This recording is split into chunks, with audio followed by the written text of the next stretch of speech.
Kristo apewe sifa, jina la Yesu Kristo litukuzwe. Katika wakati mwingine mzuri, ninakusalimu katika jina hilo na kukukaribisha katika kusikia habari njema za neno la Mungu. Mungu akubariki na uendelee kuwa katika utulivu na usikivu na uelewa. Sote tunamhitaji Roho Mtakatifu, ndiye mwalimu wa kutufundisha na wa kutuwezesha kuelewa. Karibu tupate kuomba atuongoze na yote yafanyike kwa utukufu wa Baba mwenye enzi. Yesu Kristo, asante. Roho Mtakatifu, Muumba wetu, Baba yetu, tawala wewe, fanya wewe, tenda wewe. Yote ni kwa utukufu wa jina lako. Asante kwa ajili ya pendo lako lenye nguvu, Mungu mwenye nguvu. Naomba tawala saa hii katika ibada hii, katika neno hili.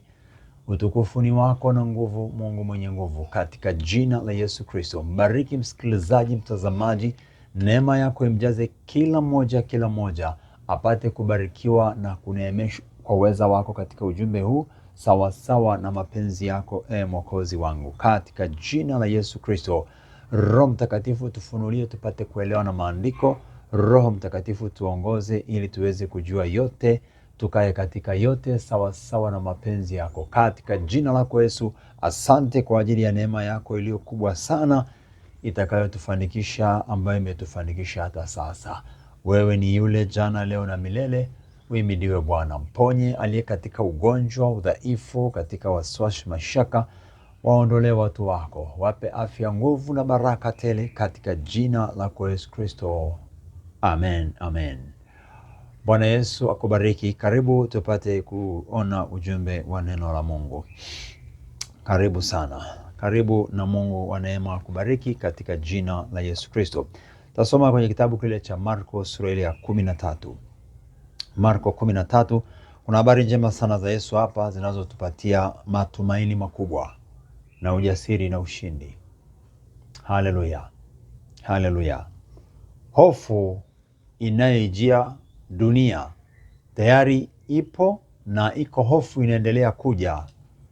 Watu wapate kuogopa. Sasa tuone hii hofu ambayo ipo na ambayo tayari inakuja na ipo. Hofu inayojia dunia. Jiepushe na hofu hii ambayo itaenea. Hofu ambayo itaenea. Hofu, mashaka ambayo itaenea mahali pengi katika dunia. Tujiepushe. Yesu anatuambia cha kufanya. Basi tusome neno lake. Maandiko matakatifu katika sura ya 13 ya Marko, nitaanzia mstari wa 5. Naanzia mstari wa 5. Yesu akaanza kuwaambia, jihadharini mtu asiwadanganye. Wengi watakuja kwa jina langu wakisema, mimi ndiye, nao watadanganya wengi. Nanyi mtakaposikia habari za vita na uvumi wa vita, msitishwe. Msitishwe, au kwa maana nyingine msiogope au msitishike. Hayo hayana budi kutukia, lakini ule mwisho bado. Kwa maana taifa litaondoka kupigana na taifa, na ufalme kupigana na ufalme. Kutakuwa na matetemeko ya nchi mahali mahali. Kutakuwako na njaa. Hayo ndiyo mwanzo wa utungu. Mstari wa 9. Nanyi jihadharini nafsi zenu, maana watawapeleka ninyi mabarazani, na katika masinagogi mtapigwa, nanyi mtachukuliwa mbele ya maliwali na wafalme kwa ajili yangu, kuwa ushuhuda kwao. Na sharti injili hubiriwe kwanza katika mataifa yote. Zingatia, angalia ujumbe wa Yesu. Sharti injili hubiriwe katika mataifa yote, na watakapo wachukua ninyi na kuwasaliti, msitafakari kwanza. Na naomba nirudie mstari wa 11. Na watakapo wachukua ninyi na kuwasaliti, Msitafakari kwanza mtakavyosema, lakini lolote mtakalopewa saa ile lisemeni, kwa maana si wengi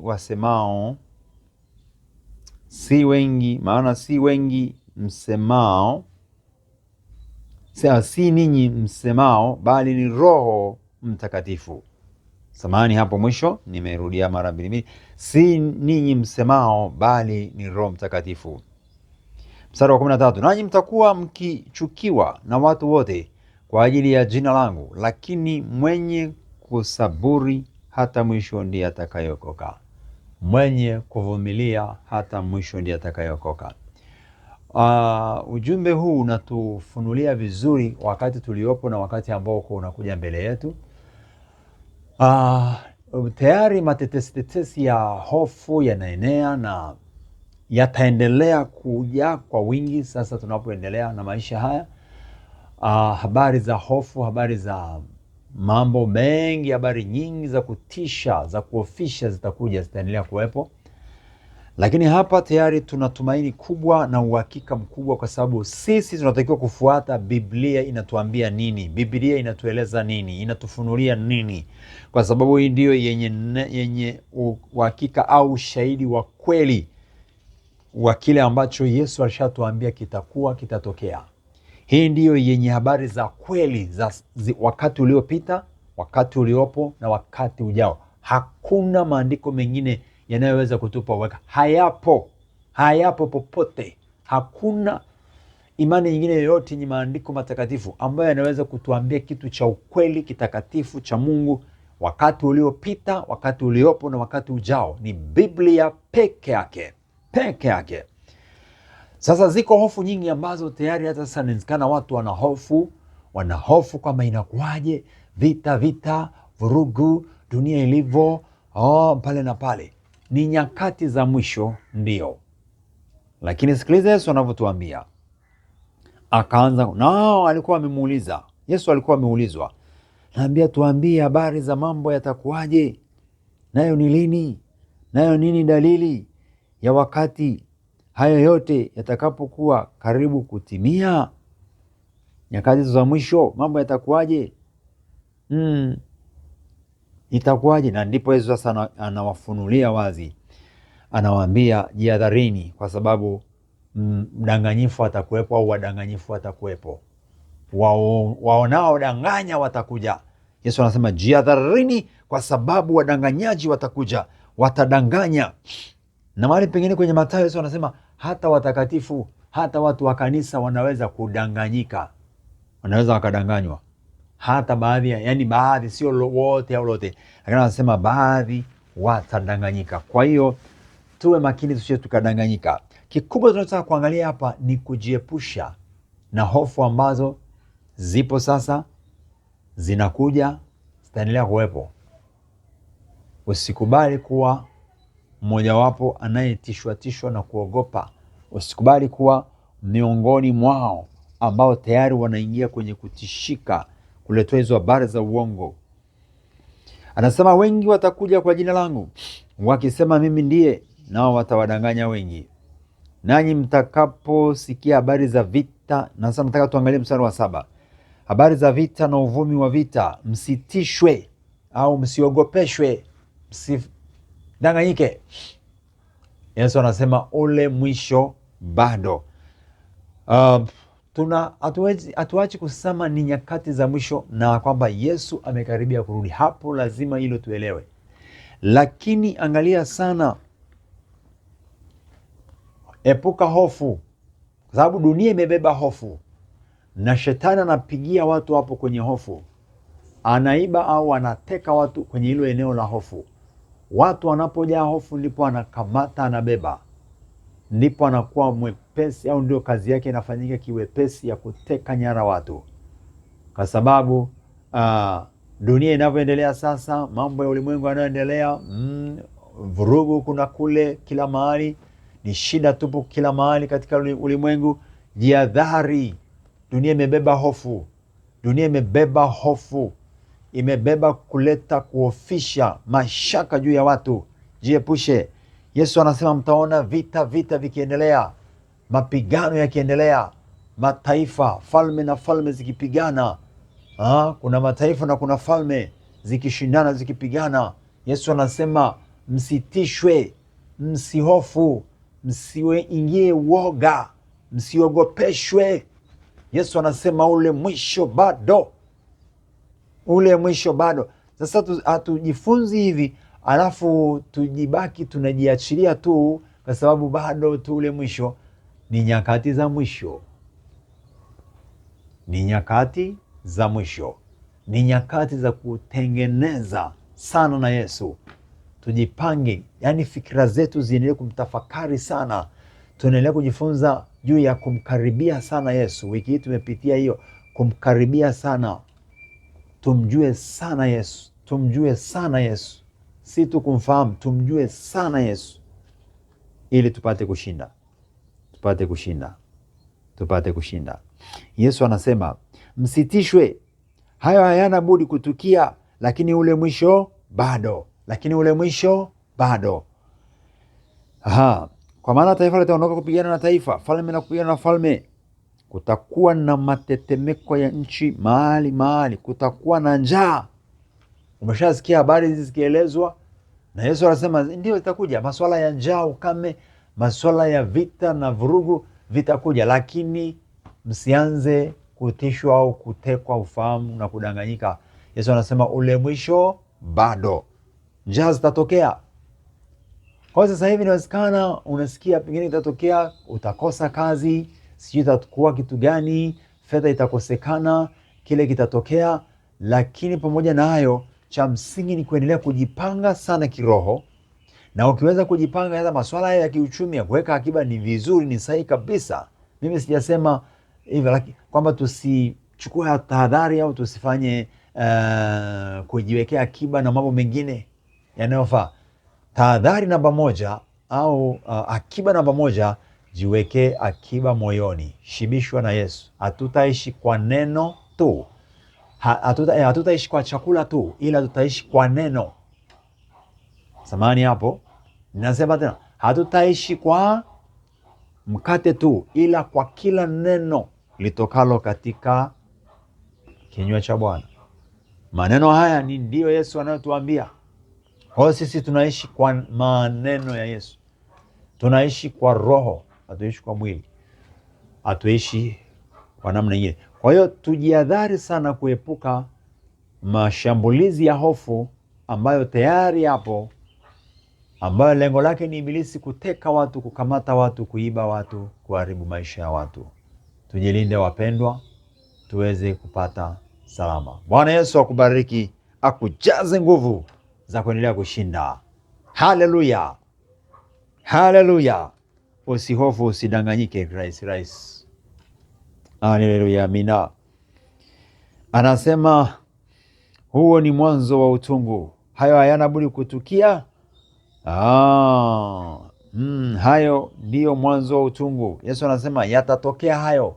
Hayo ni mwanzo, hizo ni dalili. Hizi ni dalili tunaziona sasa, ni dalili tunaziona, ni dalili, lakini ule mwisho bado. Wana wa Mungu watafahamu tu, wateule wa Bwana watafahamu kwa uhakika sana ujio wake, kuja kwa Kristo. Watajua, tutajua kwa upana kabisa, tutajua. Kwa hiyo kuna hofu nyingi hapo.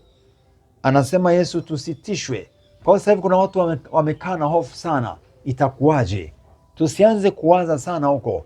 Tujilinde, tujihifadhi kwa Yesu, tujazwe neno la Mungu, tujazwe maarifa ya mapenzi yake. Tuendelee kumkaribia sana sana Bwana Yesu. Tumkaribie kwa sababu yeye ndiye mambo yote. Kataa hofu, epukana na mbinu ambazo zitaachilia hofu nyingi. Epuka, jilinde, kwa sababu hofu itaachiliwa. Hata sasa ipo hofu tayari. Kwa hiyo usiishi na hofu, usiishi na uoga, usiishi katika mashaka. Biblia inatuambia tusiogope, usiogope. Kwa hiyo Yesu anatupa. Mstari wa 10 anasema nanyi jihadharini nafsi zenu, maana watawapeleka ninyi mabarazani na katika masinagogi yao. Yesu anasema tujihadhari, kwa sababu tutachukiwa. Ukiendelea kusoma hii mistari anasema hapo, tutachukiwa na watu kwa sababu ya jina la Yesu. Ndizo nyakati za mwisho anazosema tutachukiwa. Kuna mambo mengi yatatokea yasiyo. Kwa hiyo tutachukiwa. Tena anasema sharti injili ihubiriwe kwanza katika mataifa yote. Sharti kwanza. Yaani dalili za kipekee sana za kuona mwisho ni kwamba injili lazima itakuwa imeenea kote, kila mahali katika dunia. Ni agizo la Yesu, au ni habari za Yesu. Yesu mwenyewe anatuhakikishia hivyo. Kwa anasema injili lazima ifike pote, kila mahali, kwa sababu ni muhimu sana sasa hivi kushiriki kazi ya injili. Nikikualika kuchangia au kuachilia sadaka yako, wengine wananungunika, wengine wanashindwa kuelewa, wengine hawachukulii maanani. Injili tunaenda kuhubiri huko na huko. Ni vitu vya kuthamini sana. Watu wanaohubiri masokoni, mtu anahubiri, ni vitu vya kuthamini sana. Tusichukulie kawaida, kwa sababu wanatimiza agizo la Bwana Yesu. Hata anayehubiri kwenye gari, sikilize, usipuuze mahali inapohubiriwa injili. Popote kokote. Ogopa, na wewe unatakiwa kuwa mmoja wapo wa kuiunga mkono au kufanya au kusaidia kuwezesha injili ihubiriwe. Haleluya. Yesu anasema sharti injili ihubiriwe kwanza katika mataifa yote, mataifa yote, mahali pote duniani. Na Yesu anasema tutakutana na kuchukiwa, tutakutana na njaa, tutakutana na vita, tutakutana mengi yatatokea, ila tusitishwe, tusiogopeshwe, tusihofishwe. Kataa hofu, pingana na hofu. Usikubali hofu, pingana na hofu, kwa sababu kazi ya hofu ni kumfungulia shetani mlango ili aingie kwa mtu, afanye uharibifu, afanye anachokitaka. Sasa tukatae, tuepukane sana na hofu, wapendwa. Epukana na hofu ambayo itatengenezwa, au ambayo imeshatengenezwa. Epuka sana hofu. Hofu ni mbaya, ni hatari. Hofu inaangamiza. Kwa hiyo tupambane kuipinga, kuikataa hofu. Hofu ni hatari, ni mipango ya shetani kutaka kuharibu maisha, kutaka kukuingiza wewe kwenye mateka. Yesu anasema jihadharini. Anasema ule mwisho bado. Utakapokutana na hayo, bado anasema jihadhari, kwa sababu ule mwisho bado. Sisi cha msingi ni kuendelea kupambana, kujitahidi kumkaribia Bwana. Karibie Yesu, karibie sana, karibie mno, ili tuendelee kufahamu mapenzi yake, tuendelee kujua njia yake, tuendelee kuyajua mapenzi yake. Siku zote tumtumikie. Angalia Mithali sura ile ya 3, Mithali sura ya 3 mstari wa 25, Mithali 3:25, Mithali 3:25. Usiogope hofu ya ghafla, wala uharibifu wa ovu utakapokufikia, kwa kuwa Bwana atakuwa tumaini lako, naye atakulinda mguu wako usinaswe. Haleluya. Usiogope hofu ya ghafla ambayo tayari ipo au itakuja wakati wowote kwenye ulimwengu. Usiogope, tumeambiwa tusiogope, kwa sababu tunalo tumaini, tunao ulinzi, tunao uhakika kwa Yesu wetu, kwa Mungu wetu. Haleluya. Anasema usiogope hofu ya ghafla. Kuna hofu za ghafla zitakuja, ghafla, mambo ya kutisha. Anasema usiogope, Bwana atakuwa tumaini lako, naye atakulinda mguu wako usinaswe. Mungu wetu yu katikati yetu, yu pamoja nasi, anatulinda tusinaswe. Mashambulizi, mapigano yatakayoinuliwa, hatutanasa. Mbinu zozote, maangamizo yote, hatutaangamia, kwa kuwa Bwana ndiye tumaini letu, ndiye ngome yetu na ngao yetu. Basi tuna usalama, tutakuwa salama. Utakuwa salama daima, utakuwa salama. Bwana Yesu atukuzwe milele. Utakuwa salama. Kwa nini? Kwa sababu tumaini lako liliweka kwa Bwana, imani yako umeiweka kwa Bwana Yesu, basi tuna uhakika tumwamini Yesu, tuendelee kumtumaini yeye na tusiogope vyovyote vinavyosikika, vitakavyosikika, mashambulio yote, taarifa zote, tusiogope. Mithali 3 hapa amesema katika mstari wa 25 na 26, amesema usiogope, usiogope, kwa kuwa Bwana atakuwa tumaini lako. Tumaini letu liende likae lidumu kwa Bwana Yesu. Imani yetu ikae idumu kwa Bwana Yesu. Macho yetu, maombi yetu tuendelee kumwelekezea kuomba kwa Bwana Yesu. Kwake tunashinda na tutashinda katika jina la Yesu Kristo. Amina. Baba, nakushukuru kwa neno lako. Mungu, naomba neema yako juu ya watakatifu na kanisa lote wote wa kuaminiwa wewe Bwana. Roho wako aendelee kusema nasi na kusema na wengi katika dunia hii.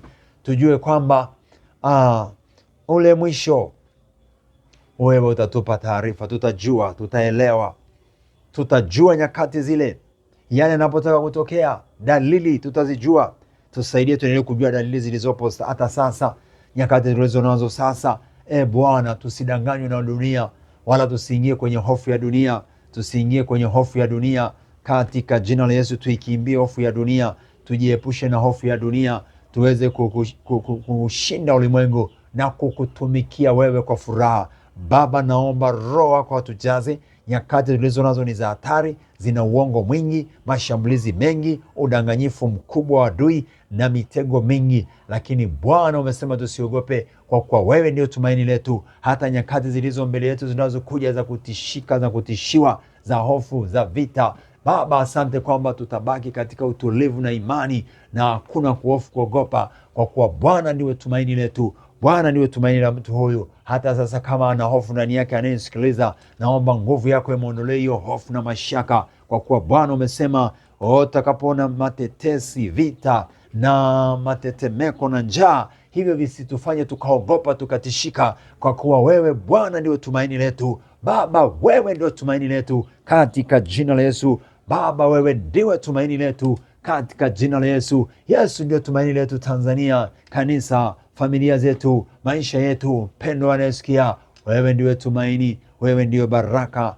wewe ndiwe uweza, wewe ndiwe nguvu, katika jina la Bwana wetu Yesu Kristo. Yesu akujaze uweza, Yesu akujaze baraka.